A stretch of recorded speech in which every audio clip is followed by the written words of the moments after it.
బ్యాంకుల్ని దోపిడీ చేసిన వ్యక్తులకు చిరంజీవి మద్దతు పలికారన్నారు సజ్జల.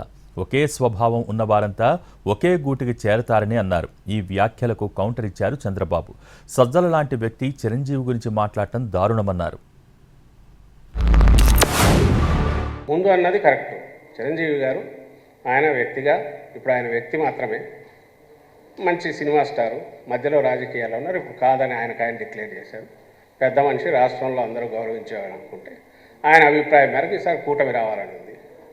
కూటమి అనగానే ఏమేమి వస్తాయి? ఇవన్నీ 1, 2, 3, 4 వస్తాయి. పోనీ ఆయన ఎవరిని కూర్చోబెట్టుకొని చెప్పారా పక్కనంటే ఎత్తిపోయి దివాలా తీసి ఇదైపోయి బ్యాంకులు మోసం చేసిన వ్యక్తి ఆయన సపోర్ట్ చేస్తున్నట్టు. ఇలాంటి వాళ్ళందరూ ఒక దగ్గర చేసేటప్పుడు ఏమన్నా ఆయనే చెప్పనండి, పవన్ కళ్యాణ్ గారిని ఆయనే చెప్పాలి దానికి ఎక్స్ప్లెనేషన్. అంతే తప్ప దానికి మీ మొహాల అద్దంలో చూసుకోండి, మీరు ఎవరు చెప్పేది మేము అందగాలని చెప్పినామా?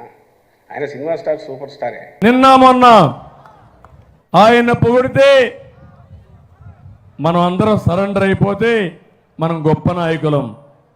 కడాన సజ్జల లాంటి పనికిరాని వ్యక్తి, ఎప్పుడూ ఎమ్మెల్యే కాని వ్యక్తి చిరంజీవిని గురించి విమర్శించే పరిస్థితికి వచ్చాడంటే ఏం తమ్ముళ్ళు మీకు రోషం రాదా అని అడుగుతున్నా.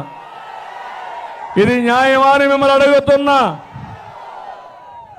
అందుకనే మీకు ఒక్కసారి గుర్తుపెట్టుకోవాలి, వీళ్ళకు బలుపు ఎక్కువైంది.